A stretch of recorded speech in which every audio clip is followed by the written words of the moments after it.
예, 신인규 특파원. 오늘 지금 미국 증시 이 높은 물가랑 경기 침체 이슈 계속 부각되고 있습니다. 그러면서 사실상 좀 급락했다, 폭락했다 이런 평가도 나오고 있는데 자세한 소식 좀 전해주시죠. 네, 미국의 인플레이션 충격이 오늘도 뉴욕 증시를 덮쳤습니다. 3대 지수 낙폭뿐 아니라 주요 경제 지표들이 모두 시장의 낙관론을 지우려는 모습까지 보이는 것 아닌가 이렇게 생각할 정도로 상황이 좋지 않아 보입니다.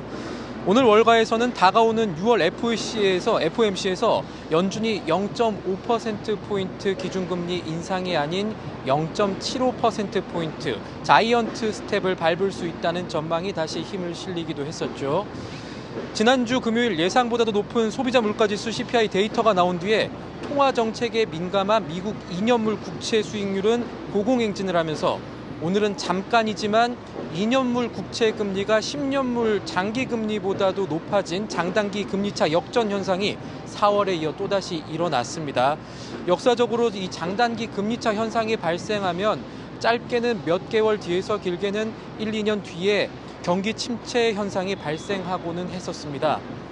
주요국 통화 대비 달러가 얼마나 강세인지를 나타내는 달러 인덱스는 2002년 이후 최고치를 기록하면서 105를 넘어서기도 했고요. 공포지수라고도 불리죠. 시장의 변동성 지수인 빅스 역시 하루 만에 크게 상승하며 30선을 넘어섰습니다. 오늘은 좀 특별한 날이라서 전체 상장 종목들의 등락폭을 하나하나 직접 찾아봤는데요. S&P 500 같은 경우는 5개 종목을 제외한 495개 종목이 하락을 했고요. 나스닥 100에 편입된 종목 100개 가운데 시즌 한 곳만 빼고 99개 종목이 모두 하락하는 모습을 연출하기도 했었습니다. 이 인플레이션이 좀처럼 잡히지 않는 상황에서 시작된 불안한 투자 심리는 눈덩이처럼 커지는 모습입니다. 연준이 이 예고된 것보다 조금 더 강력한 인플레이션 관리 조치에 나설 수 있다는 부정적인 시나리오, 그리고 어쩌면 연준의 조치에도 미국 경제가 제대로 작동하지 않을 수 있다는 공포감, 그리고 여기에 코로나 봉쇄 지속이라든지 중국 쪽의 코로나 봉쇄 지속이라든지 러시아 우크라이나 전쟁의 교착 상태, 이런 세계 경제 불안 요인들이 한데 겹쳐서 자산 시장에 큰 충격을 줬습니다. 대표적인 위험 자산인 비트코인 가격이 14% 넘게 하락하면서 2만 3천 달러 선까지 떨어진 것이 그 단적인 예라고 할 수가 있겠습니다. 네, 참 어려운 상황입니다. 이런 가운데 내년 경기 침체를 예상하는 이 경제학자들의 비중도 높아지고 있다는데 구체적인 내용 짚어주시죠.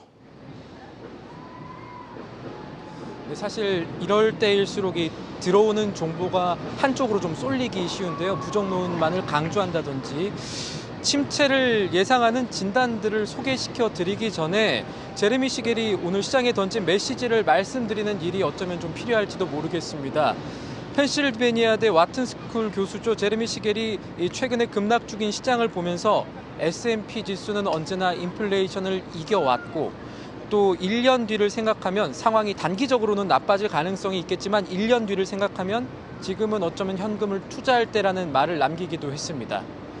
물론 이 월가의 경기 침체 우려는 여전합니다. 모건 스탠리 최고 경영자인 제임스 고모는 오늘 컨퍼런스에서 경기 침체 확률을 50대 50으로 본다고 밝혔습니다. 앞서서 이 경기 침체 가능성을 30%로 본다 이런 말이 올 초에 있었는데 그때보다는 침체 가능성이 사실은 조금 더 높아졌다고 보고 있는 것으로 해석을 할 수가 있겠고요. 연준이 조금 더 단호한 통화 정책을 내놓지 않으면 스태그플레이션 시나리오까지 가능한 상황이라는 여러 경제학자들의 전망 역시 염두에 두셔야겠습니다. 지금까지 뉴욕에서 한국경제TV 신인규입니다. 네, 이번에는 실리콘밸리 황정수 특파원 연결해 보겠습니다. 자, 우울한 시장 상황이 계속되고 있지만 요즘 MS나 엔비디아 이런 기업들이 실리콘밸리에서 최근에 게임 중에서도 클라우드 게임 쪽으로 꽂혔다고 합니다. 이 클라우드 게임은 과연 무엇인지 그리고 성장 가능성은 얼마나 되는지 좀 자세하게 짚어주시죠. 네, 우선 클라우드 게임이 뭔지부터 말씀을 좀 드리면요. 플레이스테이션이나 엑스박스 뭐 이렇게 많이 좀 들어보셨을 텐데요. 이런 게임 콘솔이나 아니면 PC에 뭐 돈을 들여서 직접 게임을 설치하지 않고 그 게임을 특정 클라우드에 접속을 해서 스트리밍하는 방식으로 플레이하는 겁니다. 클라우드 게임은 그 로컬 디바이스, 그러니까 게임기나 아니면 PC에 직접 뭐 돈을 들여서 CD 같은 걸 안 사도 되고요. 그 저장되어 있는 게임을 플레이하는 것이기 때문에 용량을 차지하지 않는다, 이런 장점이 있고요. 어디서나 게임을 할 수 있는 높은 접근성을 갖고 있다, 뭐 이런 평가도 받고 있습니다.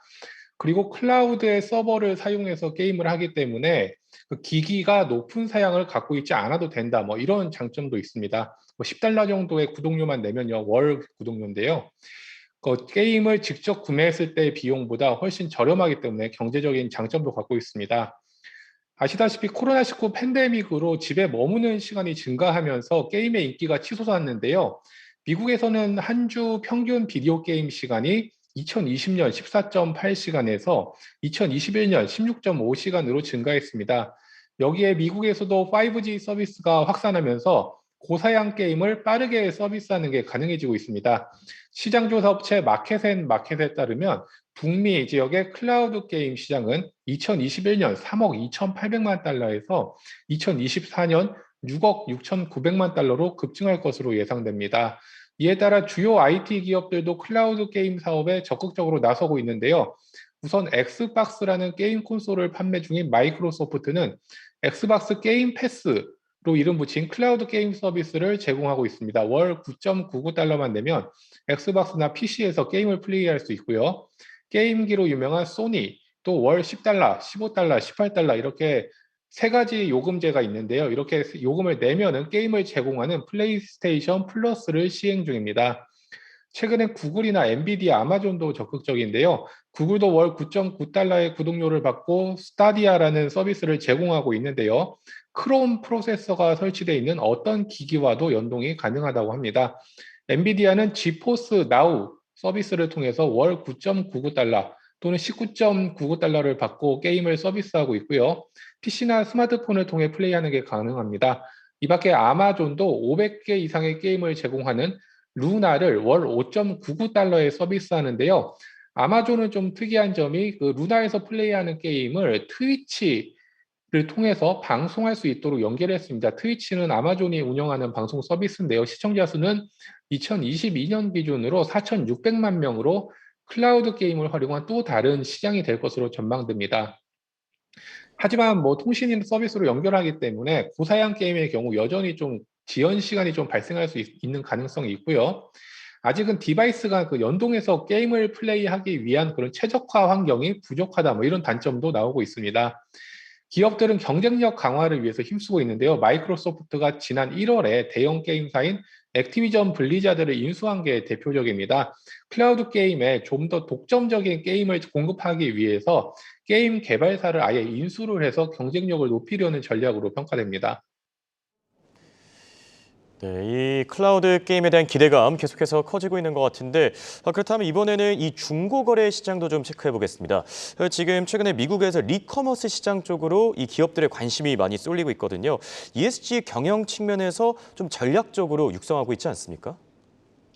네, 그렇습니다. 애플 같은 그런 첨단 IT 기업도 적극적인 상황인데요. 일단 리커머스 쉽게 말씀드려서 중고거래입니다. 미국에서도 계속 시장이 커지고 있는데요. 2020년에 미국의 그 소매 업계에서 1만 2천 개 넘는 매장이 문을 닫으면서 그러니까 코로나19로 인한 충격이 컸는데 반대로 기업들은 소비자들한테 직접 온라인으로 판매하는 DTC 전략을 이렇게 좀 육성을 하고 있고요. 이와 함께 중고 제품을 재판매하는 이런 리커머스 시장도 기업들이 적극적으로 육성을 하고 있습니다. 특히 요즘에 지속 가능성을 중요하게 생각하는 소비자들이 늘면서 이런 리커머스 시장도 큰 성장세를 보이고 있는데요.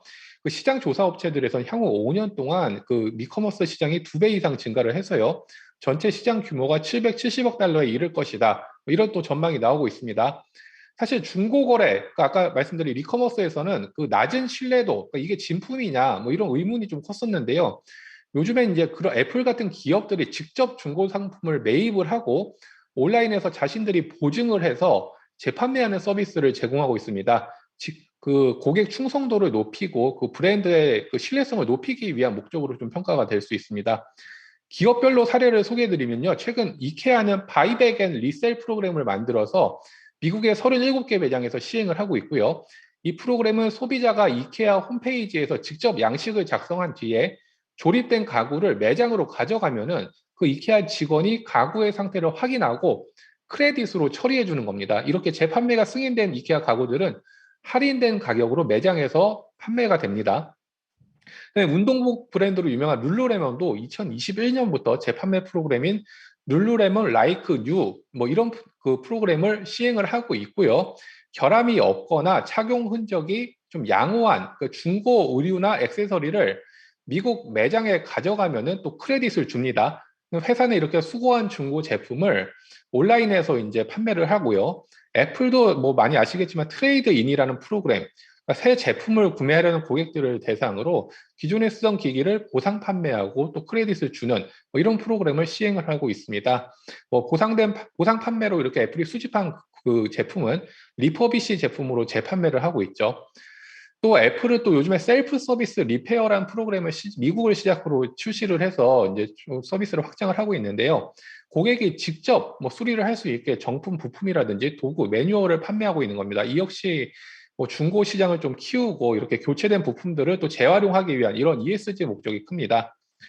사실 그 미국인의 절반 이상이 이미 지난 5년 동안에 친환경적인 구매를 했다 이렇게 얘기할 정도로 좀 ESG에 대한 좀 요구가 좀 커지고 있고요. 이런 요구가 이제 기업들이 그 중고 판매 같은 지속 가능한 정책과 대안을 추구하도록 이렇게 그 밀어붙이고 있습니다. 글로벌 데이터라는 시장조사 업체에 따르면 소매 기업 10곳 중 6곳이 리커머스, 그러니까 중고 판매를 제공하고 있거나 고려하고 있다고 답을 했고요. 40% 이상이 5년 이내에 자기네들 사업의 중요한 영역이 될 것이다. 이렇게 예상을 했습니다. 이와 함께 코로나19와 최근에 뭐 얘기 많이 나오고 있는 글로벌 인플레이션이 겹치면서 가격이 상대적으로 저렴한 리커머스 시장이 더욱 커질 것이다. 뭐 이런 예상도 나오고 있습니다. 지금까지 한국경제신문 황정수 실리콘밸리 특파원이었습니다.